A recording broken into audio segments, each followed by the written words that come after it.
আপনি যদি ঘরে বসেই প্রাইম ব্যাংকের একটা অ্যাকাউন্ট করতে চান, নিজের নামে হোক কিংবা অন্য কারো নামে, তাহলে এই ভিডিওটা আপনার জন্য। এই ভিডিওতে আমি দেখাবো কিভাবে প্রাইম ব্যাংকের একটা অ্যাকাউন্ট ঘরে বসেই আপনি আপনার মোবাইল অথবা কম্পিউটার থেকে করে নিতে পারবেন। তো ফুল প্রসেস বুঝতে হলে ভিডিওটি না টেনে অবশ্যই সম্পূর্ণ দেখবেন। আর আপনি যদি আমার চ্যানেলে নতুন হয়ে থাকেন তাহলে আমার চ্যানেলটা অবশ্যই সাবস্ক্রাইব করবেন। প্রাইম ব্যাংকের অ্যাকাউন্ট খুলতে হলে সর্বপ্রথম আপনি আপনার ল্যাপটপ অথবা মোবাইল থেকে যে কোনো একটা ব্রাউজারে চলে যাবেন। ব্রাউজার এখানে সার্চ বারে সার্চ করবেন প্রাইম ব্যাংক লিখে। এরপর এই প্রথমে যে একটা লিঙ্ক দেখতে পাচ্ছেন primebank.com.bd, এই লিঙ্কে আপনি প্রবেশ করবেন। এরপরে একটু নিচে গেলে এখানে দেখতে পাবেন ওপেন অ্যাকাউন্ট রাইট নাও, এটার উপর একটা ক্লিক করবেন। এরপরে ওপেন ইওর অ্যাকাউন্ট এই বাটনে ক্লিক করবেন। একটু লোড নিতে পারে, ওয়েট করবেন। তারপরে এরকম একটা পেজ আসলে আপনি গেট স্টার্টেড এই বাটনে ক্লিক করবেন। এরপরে এখানে আপনাকে আপনার মোবাইল নাম্বারটা এই ঘরে দিতে হবে এবং একটা ইমেল অ্যাড্রেস, এটা আপনি চাইলে দিতে পারেন, না দিলেও সমস্যা নেই, এটা অপশনাল। তো মোবাইল নাম্বারটা অবশ্যই দিতে হবে, আপনার সচল মোবাইল নাম্বার দিবেন।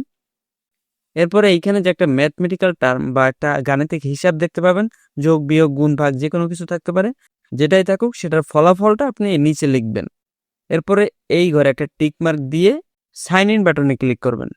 ক্লিক করলে আপনি যে মোবাইল নাম্বার ব্যবহার করেছেন সেই মোবাইল নাম্বারে একটা ওটিপি চলে যাবে, সেই ওটিপিটা এখানে বসাবেন। এরপরে ভেরিফাই বাটনে ক্লিক করবেন। এরপর এখানে কিছু আপনার শর্ত দেওয়া আছে, এগুলো আপনি ভালোভাবে পড়ে নেবেন, কি কি দরকার, কি কি কাগজপত্র লাগবে, সবগুলা পরে বুঝে তারপরে আপনি নেক্সট বাটনে ক্লিক করবেন। এরপর এখানে আপনাকে সিলেক্ট করতে হবে এটা আপনার পার্সোনাল অ্যাকাউন্ট নাকি এটা কোনো যৌথ কিংবা কোনো প্রাতিষ্ঠানিক ব্যাংক অ্যাকাউন্ট। যদি পার্সোনাল হয় তাহলে পার্সোনাল সিলেক্ট করেন, কন্টিনিউ করবেন।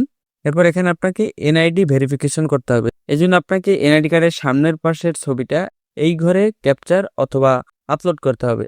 মোবাইলে হয়তো বা উপরে নিচে আসতে পারে, আপনারা এনআইডি ফ্রন্ট লেখাটা দেখে নেবেন। ফ্রন্ট মানে হচ্ছে সামনের পাশ এবং ব্যাক মানে হচ্ছে পিছনের পাশ। তো ক্যাপচার করে নিতে পারেন মোবাইল থেকে, মানে ছবি তুলে নিতে পারেন দুইটাই। আর যদি পিকচার বানানো থাকে বা ফটো বানানো থাকে তাহলে ব্রাউজ দিয়ে আপনি আপলোড করে নিতে পারেন। তো এই দুইটা আপলোড করার পরে আপনি নেক্সট বাটনে ক্লিক করবেন। এরপরে অনেক অনেক তথ্য এখানে অটোমেটিক ফিল আপ হয়ে যাবে, যেগুলো বাকি থাকবে সেগুলো আপনি পূরণ করবেন এবং যেগুলো অটোমেটিক বসে যাবে সেগুলো আপনি খেয়াল করে দেখবেন কোথাও কোনো ভুল আছে কিনা। এখানে আপনার নাম আসবে বাংলা, এখানে ইংরেজিতে, এখানে জেন্ডার পুরুষ নাকি মহিলা, মহিলা হলে ফিমেল, পুরুষ হলে মেল। এরপরে জন্ম তারিখ, এনআইডি নাম্বার, পিতার নাম বাংলায়, পিতার নাম ইংরেজিতে। এই ইংরেজিতে এইখানটায় ভুল আসতে পারে, এটা আপনি খেয়াল করবেন অবশ্যই।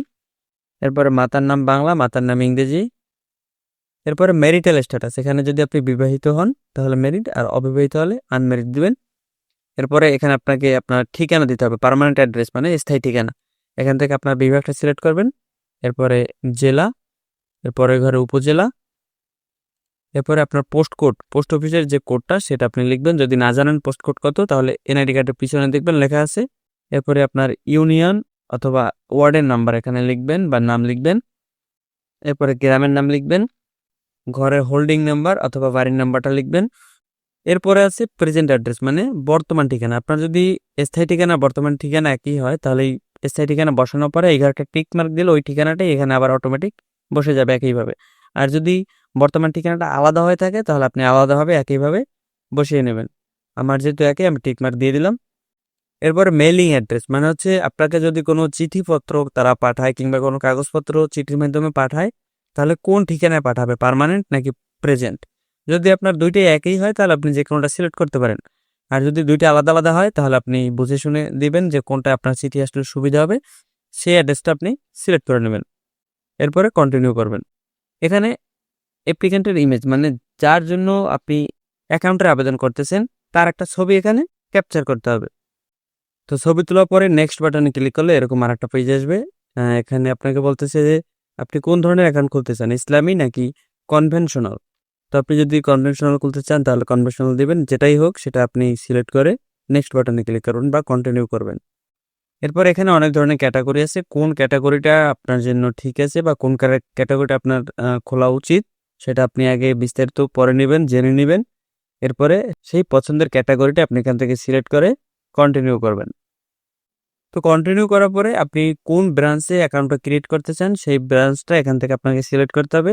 প্রথমে এখান থেকে ডিভিশন, এরপরে কোন জেলা সেই জেলাটা সিলেক্ট করবেন, এরপরে ব্রাঞ্চের নাম, এরপরে কন্টিনিউ করবেন।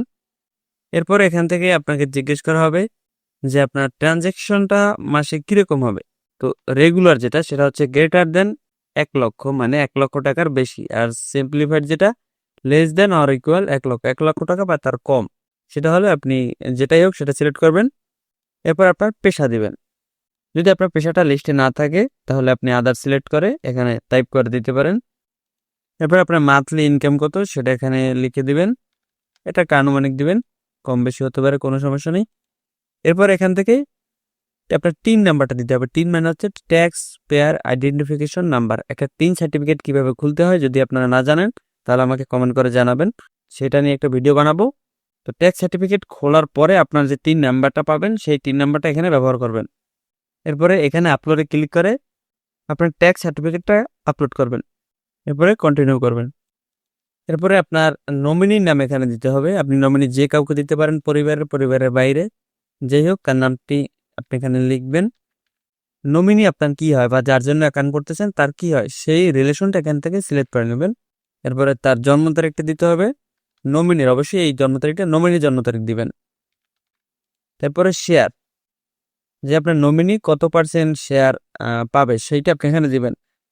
আমি তাকে 100% দিলাম। যদি আপনি দুজনকে নমিনি দিতে চান তাহলে একজনকে 50 দিয়ে আরও একজন নমিনি নিয়ে তাকে 50 দিতে পারেন, এরকম হতে পারে। এরপরে নমিনির একটা ছবি এখানে আপলোড করতে হবে। এরপরে নমিনির যে কোনো একটা ডকুমেন্ট দিতে হবে, এনআইডি কার্ড হোক, জন্ম নিবন্ধন হোক, যেটাই হোক সেটা সিলেক্ট করে আপনি কি দিতে চান সেটা সিলেক্ট করবেন। যদি এনআইডি সিলেক্ট করেন তাহলে তার এনআইডি নাম্বারটা আপনি এখানে বসাবেন।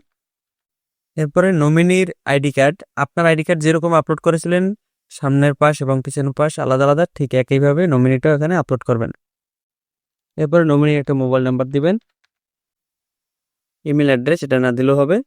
এরপরে অ্যাড্রেসটা লিখবেন, মানে ঠিকানা লিখবেন নমিনির সিগনেচার আপলোড করতে পারেন, এটা ম্যান্ডেটরি না বা আবশ্যিক না, এটা না দিলেও চলবে। তারপরে কন্টিনিউ করবেন। এরপরে নমিনির আপনার কনফার্মেশন চাওয়া হবে যে আপনি একজন নমিনি দিতে চান কিংবা দুইজন। কনফার্মেশন চাওয়ার পরে আপনি এখানে কন্টিনিউ করবেন। এরপরে অ্যাপ্লিক্যান্ট সিগনেচার, মানে যে আবেদনকারী তার একটা সিগনেচার এখানে আপলোড করতে হবে, অথবা আপনি এখান থেকে ড্র সিগনেচার দিয়ে স্ক্রিনের উপর লিখে দিতে পারেন।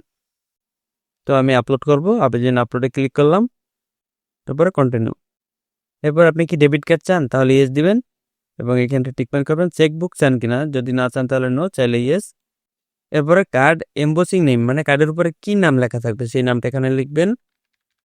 এরপরে কোন ব্রাঞ্চ থেকে আপনি কার্ডটা ডেলিভারি নিতে চান সেই ব্রাঞ্চটা এখানে সিলেক্ট করবেন। আপনি আপনার সুবিধা মতো যে কোনো একটা ব্রাঞ্চ সিলেক্ট করবেন, এরপরে কন্টিনিউ করবেন। এরপর এখানে অনেকগুলো প্রশ্ন আপনাকে করাবে, সেগুলোর উত্তর আপনি এখান থেকে সিলেক্ট করবেন যে আপনি ইউএসএ রেসিডেন্ট কিনা বা ইউএসএ নাগরিক কিনা, আমেরিকার নাগরিক কিনা। ইয়েস হলে ইয়েস আর নো হলে নো।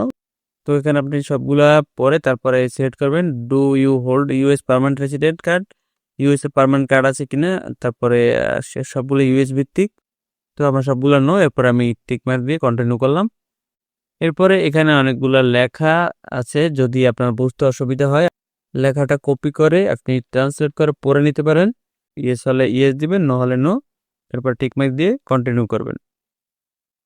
এরপর আপনি এতক্ষণ যা কিছু ফিল আপ করেছেন বা যে সকল তথ্য দিয়েছেন সেগুলো আপনি আবারও চাইলে রিভিউ করে নিতে পারেন বা চেক করে নিতে পারেন। সবকিছু যদি ঠিকঠাক থাকে তাহলে আপনি নিচে গিয়ে সাবমিট দিবেন।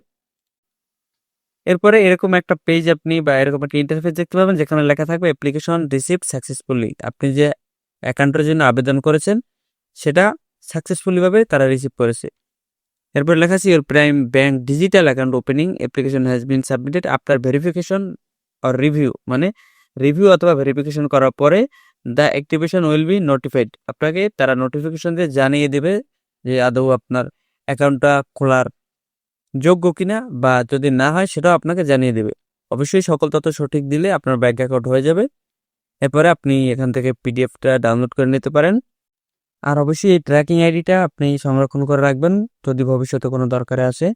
আর এই পেজটা সাবমিট হওয়ার সাথে সাথেই আপনার মোবাইলে একটা মেসেজ চলে যাবে, যেখানে একটা টেম্পারারি অ্যাকাউন্ট বা ব্যাংক অ্যাকাউন্ট নাম্বার তারা দিয়ে দেবে মেসেজে। ওটাই আপনার ব্যাংক অ্যাকাউন্ট নাম্বার হবে, কিন্তু সেটা ভেরিফাই বা রিভিউ হওয়ার পরে।